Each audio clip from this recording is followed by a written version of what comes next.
करीम अम्मा बाद फ़अऊज़ु बिल्लाहि मिनश शैतानिर रजीम बिस्मिल्लाहिर रहमानिर रहीम इल्ला तंसुरूहु फ़क़द नसरहुल्लाह इज़ अख़रजहुल्लज़ीना कफ़रू सानियस्नैन इज़ हुमा फ़िल ग़ार इज़ यक़ूलु लिसाहिबिही ला तहज़न इन्नल्लाहा मअना फ़अंज़लल्लाहु सकीनतहु अलैहि व अय्यदहु बिजुनूदिन लम तरौहा वजअल कलिमतल्लज़ीना कफ़रू सुफ़ला व कलिमतुल्लाहि हियल उलिया वल्लाहु अज़ीज़ुन हकीम सदक़ल्लाहुल अज़ीम। अस्सलातु वस्सलामु अलैका या रसूल अल्लाह अस्सलातु वस्सलामु अलैका या हबीब अल्लाह अस्सलातु वस्सलामु अलैका या नबी अल्लाह अस्सलातु वस्सलामु अलैका या नूर अल्लाह वअला आलिका व अस्हाबिका या हबीब अल्लाह सल्लल्लाहु तआला अलैहि वसल्लम। मेरे प्यारे आका सल्लल्लाहु तआला अलैहि वसल्लम के प्यारे दीवानों, उलमाए ज़वील एहतराम, तालिबान उलूम नबविया,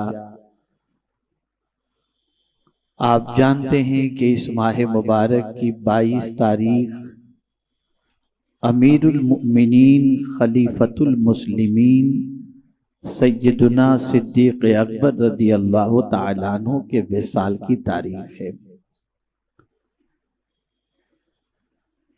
सैयदुना सिद्दीक़ अकबर रदी अल्लाहुल मौला तबारक व तआला अन्हु की अज़मत कुरान मुक़द्दस से साबित भी है, बल्कि आपकी सहाबियत भी कुरान से साबित है।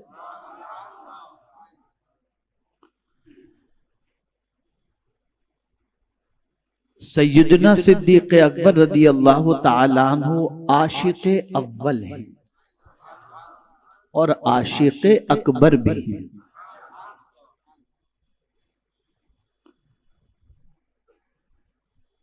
सैयदना सिद्दीक़ अकबर रदी अल्लाह तआला अन्हु के यूं तो इस उम्मत पर बहुत सारे एहसानात हैं, लेकिन एक बहुत बड़ा एहसान ये है कि क़यामत तक जब भी इस्लाम के सिलसिले में कोई साजिश रचेगा या इस्लाम के हुलिये को बिगाड़ने की कोशिश करेगा तो उस मौके पर इस्लाम को वैसा ही रखने के सिलसिले में अगर किसी के अंदर जज्बा पैदा हो सकेगा तो वो सिद्दीक़ अकबर के सदक़े में पैदा होगा।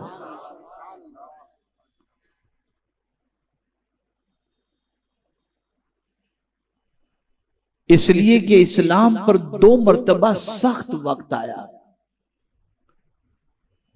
एक रसूल गिरामी वक़ार सल्लल्लाहु अलैहि वसल्लम के विसाल के बाद और दूसरा वक्त यजीद की तख्त नशीनी के बाद। रसूल गिरामी वक़ार सल्लल्लाहु अलैहि वसल्लम के विसाल के बाद कई फितनों ने सर उठाए और बड़े बड़े ताकतवर सहाबा की पोजीशन ऐसी थी कि सिद्दीक़ अकबर रज़ी अल्लाह तआला अन्हु को मशवरे दिया करते थे जैसा कि मानिईन ज़कात के सिलसिले में जब सिद्दीक़ अकबर रज़ी अल्लाह तआला अन्हु ने अपना मौक़िफ़ वाज़ेह कर दिया कि अगर कोई ज़कात का इनकार करेगा तो मैं उससे जंग करूंगा, तो सिद्दीक़ अकबर की बारगाह के अंदर फारूक आज़म ने अर्ज किया कि अमीरुल मोमिनीन 1 साल के लिए छोड़ दीजिए, आइंदा उसके बाद अपने उनसे वो कर लेंगे, वो दे देंगे। और अगर हमने जंग की इन लोगों के साथ तो लोग कहेंगे कि कलेमा पढ़ने वालों के साथ अबू बकर ने जंग की। तब सिद्दीक़ अकबर ने फरमाया, उमर तुम तो बड़े बहादुर थे और कैसी बात कर रहे हो, सुन लो जो रसूल आजम के दौरे पाक के अंदर ज़कात देते थे, अगर वो आज ज़कात से इनकार करें तो मैं उनसे जंग करूंगा, इसलिए कि इस्लाम मुकम्मल हो चुका है। अब उसमें कोई तब्दीली की हाजत नहीं और न उसमें कोई तब्दीली हो सकती है। उनका अज़्म मुसम्मम और इस्तिकामत देखकर फारूक आज़म रज़ी अल्लाह तआला अन्हु, जो बहुत ताकतवर थे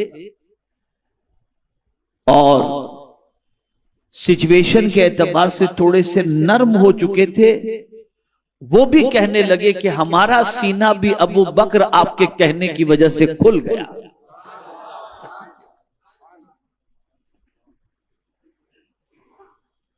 मेरे प्यारे आका सल्लल्लाहु तआला अलैहि वसल्लम के प्यारे दीवानों, सैयदुना सिद्दीक़ अकबर रज़ी अल्लाह तआला अन्हु ने हुजूर से इश्क का तरीका भी सिखाया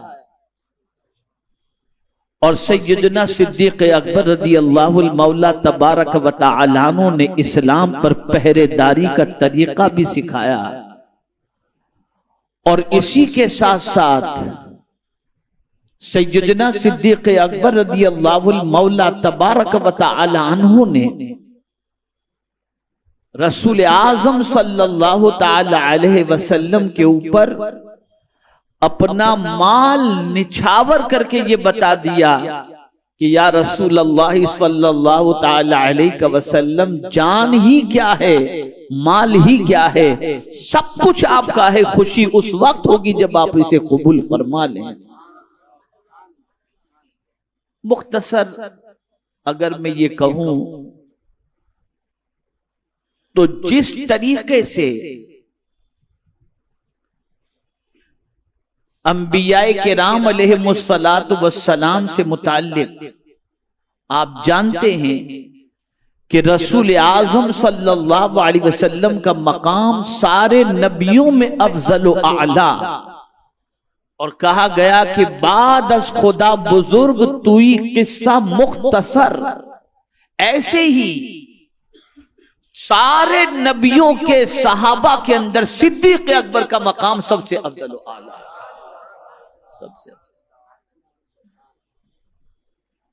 और मैं इसे थोड़ा सा आपको समझाने की कोशिश करूंगा, इंशाअल्लाह बात समझ में आएगी। सबसे पहले तो आप देखें, कुरान कहता है इल्ला तंसुरू, अगर तुम महबूब की मदद न करो।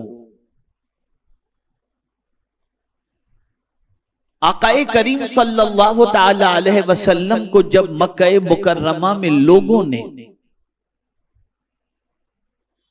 चौतरफ से घेर लिया और रसूल गिरामी वकार सल्लल्लाहु तआला अलैहि वसल्लम को घेरने से पहले, आपके दौलत कदे के मुहासरे से पहले अजियतों के पहाड़ तोड़े, और उस सिचुएशन के अंदर कबाइल वालों ने भी मदद करना छोड़ दिया, रिश्तेदारों ने भी मदद का हाथ खींच लिया। तो अब कुरान ये कहता है, और ये हमेशा के लिए याद रखें, बड़ा अजीम नुक्ता है इस इतने से जुमले के अंदर, इल्ला तंसुरू के अंदर बहुत अजीम नुक्ता है कि कभी तुम्हारी जिंदगी में ऐसा मौका आ सकता है कि तुम्हारा कोई मदद करने वाला तुम्हें नजर न आए, सब अपनी मदद का हाथ तुमसे खींच लें। तो जब सबसे तुम नाउम्मीद हो जाओ और तुम्हें लगे कि अब कोई मदद करने वाला नहीं, तो फिर ऐसे मौके पर अल्लाह तन्हा नहीं छोड़ता, फिर वो अपनी मदद को नाजिल करता है। तो कितनी प्यारी बात फरमाए, इल्ला तंसुरू, अगर तुम महबूब की मदद न करो, फकद नसरहुल्लाह, तो बेशक अल्लाह ने उनकी मदद फरमाई। यानी सब साथ छोड़ दे तो कोई गम की बात नहीं, महबूब तो मेरा है, मैं अपने महबूब का साथ नहीं छोड़ सकता। अल्लाह ने मदद फरमाई। और इसीलिए मैं आपको बड़ी प्यारी बात बता रहा हूं कुरान शरीफ के हवाले से, कि यूं तो कुरान में अल्लाह ने फरमाया उदऊनी अस्तजिब लकुम, तुम मुझसे मांगो, दुआ करो, मैं तुम्हारी दुआ को कबूल करूंगा। ये एक जनरल बात हो गई। लेकिन फिर कितने प्यारे अंदाज से परेशान हाल को अल्लाह ने फरमाया, अम्मन युजीबुल मुत्तर्रा इज़ा दआह व यक्शिफुस्सू, कौन है जो बेकरार की फरियाद को सुनता है और उसकी तकलीफ को दूर करता है। पता चला जब दुनिया तुम्हारा साथ छोड़ दे तो याद रखना अल्लाह की जात वो जात है जो तुम्हें तन्हा नहीं छोड़ेगी, वो तुम्हारी फरियाद को सुने, वो मदद फरमाए। और फिर मदद का अंदाज भी आप देखिए, मदद का अंदाज भी अल्लाह इरशाद फरमाता है, इज़ अखरजहुल लज़ीना कफरू सानियतनैन, जब काफिरों की शरारत से उन्हें बाहर तशरीफ ले जाना हुआ, कि मक्के में लोगों ने तंग कर दिया था जीना, तो सरकार सल्लल्लाहु अलैहि वसल्लम ने हिजरत का इरादा फरमाया। तो जब उनकी शरारत से बाहर जाना हुआ, सिर्फ 2 जान से, इज़ अखरजहुल लज़ीना कफरू सानियतनैन, 2 जान से, इज़ हुमा फिल गार, जब वो दोनों गार में थे। तवज्जो चाहूंगा, कहां थे बोलिए, जब वो दोनों गार में थे, जब अपने यार से फरमाते थे, अल्लाहु अकबर, इज़ यक़ूलु लिसाहिबिही, कहां थे बोलिए, गार में थे। गार किसे कहते हैं? गार और नफक में फर्क होता है। नफक कहते हैं कि दूसरा रास्ता भी मौजूद हो, दोनों तरफ से रास्ते हों, टनल जिसे कहते हैं ना इंग्लिश के अंदर, उसी को नफक कहते हैं। कि आप एक जगह से गाड़ी जाती है, दूसरे उधर से निकल जाती है, तो ये गार थी, नफक नहीं। अंदर गए तो वहां से निकलने का दूसरा रास्ता नहीं, जिस रास्ते से गए थे वही रास्ता भी निकलने का।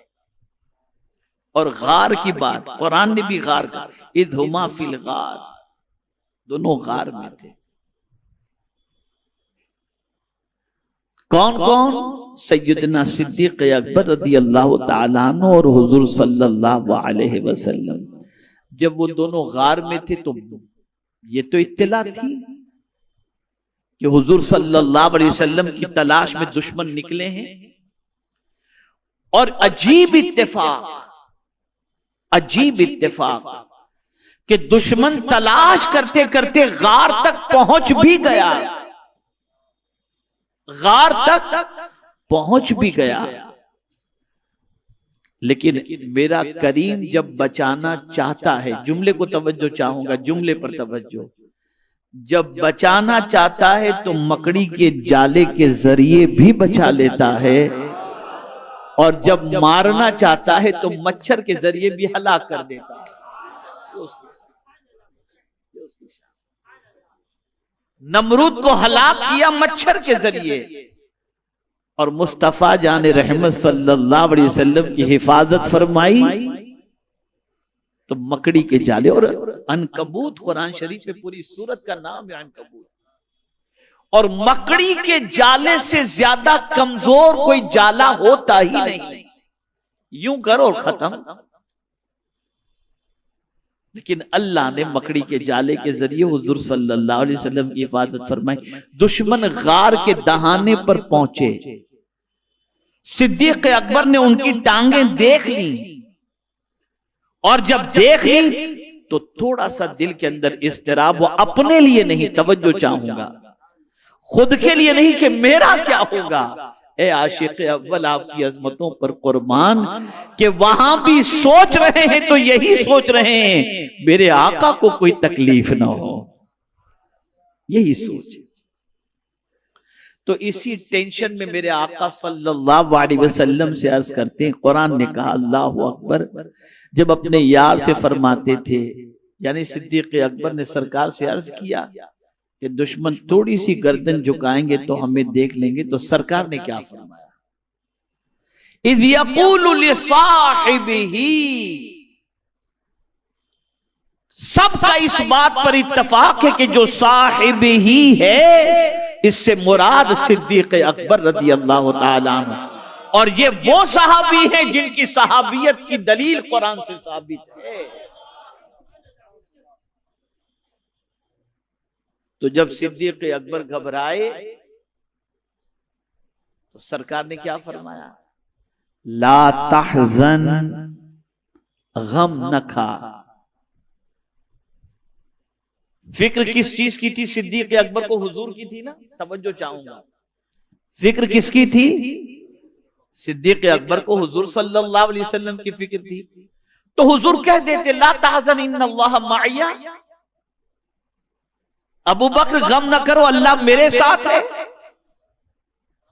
लेकिन जब गार में हुजूर लेकर के साथ में गए हैं तो वहां तन्हा कैसे छोड़ते? कहा अबू बकर गम न कर, मुझे भी कुछ नहीं होगा और तुझे भी कुछ नहीं होगा, इसलिए कि ला तहज़न इन्नल्लाह माअना, अबू बकर गम न करो, अल्लाह हमारे साथ, अल्लाह हमारे साथ।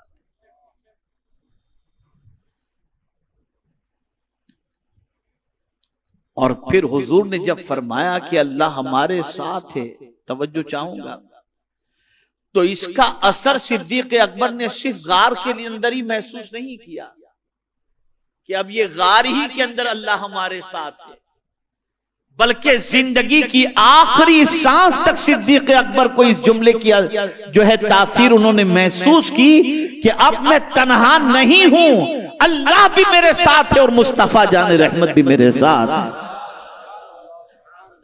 अगर मैं ये कहूं तो गलत न होगा कि गार में अपने यार को सरकार ने तौहीद पिला दी थी, तौहीद पिला दी। ला तहज़न इन्नल्लाह, गम न करो, अल्लाह हमारे साथ है। और चूंकि बेचैन थे ना, तो अब देखिए बेचैनी का जिक्र भी हो रहा है, तो सकीना कहां नाजिल होता है? यहां दोनों की बात नहीं कही गई, यहां जमीर लाई गई तो वाहिद। कुरान कहता है वअय्यदहु बिजुनूदिन लम तरौ फअंज़लल्लाहु सकीनतहु अलैहि,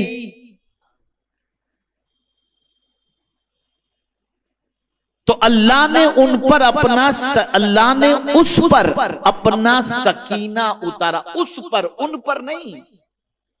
फअंज़लल्लाहु सकीनतहु, अल्लाह ने उस पर सकीना उतारा, यानी हुजूर तो मुतमईन थे, अबू बकर के दिल पर अल्लाह ने सुकून नाजिल फरमा दिया कि ए अबू बकर तू गम न कर, मेरे महबूब की हिफाजत का जिम्मा मुझ पर है।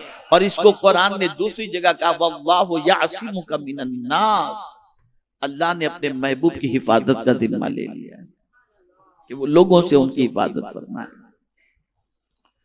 तो बेचैन दिल पर अल्लाह ने सुकून नाजिल फरमाया, और फिर उसके बाद फरमाया वअय्यदहु बिजुनूदिन लम तरौहा, और उन फौजों से उनकी मदद की जो तुमने न देखी। और फिर फरमाया और काफिरों की बात नीचे डाली, अल्लाह ही का बोलबाला है। यानी जो प्लान बना करके आए थे मुस्तफा जाने रहमत सल्लल्लाहु अलैहि वसल्लम को शहीद करने का, अल्लाह ने उनकी बात नीचे डाल दी, और जो अल्लाह चाहता है वही होता है, और अल्लाह ही की बात सबसे बुलंद वाला बात है। और फिर अल्लाह ने फरमाया वल्लाहु अजीजुल हकीम, और अल्लाह गालिब हिकमत वाला है। अब आइए सिद्दीक़ अकबर रज़ी अल्लाह तआला अन्हु की